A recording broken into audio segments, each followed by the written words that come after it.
ఏదో పాత కేసుల గురించి ఏమైనా ముచ్చట్లు పెట్టుకున్నట్టు ఆ టెలిఫోన్ ట్యాపింగ్లు ఇంతకుముందు ఇద్దరు ఉన్నాయి కదా, అవన్నీ మరి కేసీఆర్ తీసిన ట్యాపింగ్లు క్యాసెట్ నీ దగ్గర ఉందా నా దగ్గర ఉందా అని మాట్లాడుకున్నట్లు ఇద్దరు ముఖ్యమంత్రులు. వాళ్ళ ఇద్దరి ఉమ్మడి రాజకీయ శత్రువు కేసీఆర్. ఆయన గురించి ఏమైనా చర్చించుండొచ్చా? నిదానం కావాల్సింది రెండు రాష్ట్రాల తెలుగు ప్రజల క్షేమము, తెలుగు ప్రజల ఐక్యత, తెలుగు ప్రజల అనుబంధాలు, తెలుగు ప్రజల ఆప్యాయతలు.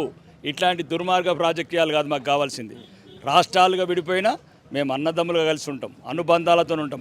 మెయిన్ అనేది ఒకటేనండి, ఈ రెండు రాష్ట్రాల ముఖ్యమంత్రుల ఖర్చు వీళ్ళిద్దరు అకౌంట్లకి రికవరీ చేయాలి. చంద్రబాబు నాయుడు పర్సనల్ అకౌంట్లకి రికవరీ చేయాలా, ఈ అనుముల రేవంత్ రెడ్డి అకౌంట్లకి రికవరీ చేయాలా.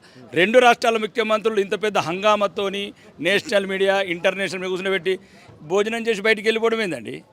70 సంవత్సరాల తెలంగాణ ఆంధ్ర ప్రజలు ఒక్క సమస్యను పరిష్కరించారా? దీన్ని బట్టి ఏమర్థమవుతుంది, వీళ్ళు తెలంగాణ ఆంధ్ర ప్రజల సంక్షేమం గురించి కూర్చోలేదు, ఇలా ఏదో వ్యక్తిగత ఎజెండా ఉంది. పాత కేసులు ఒకరికొకరు తోడుచుకున్నారా, ఏడ్చుకున్నారా?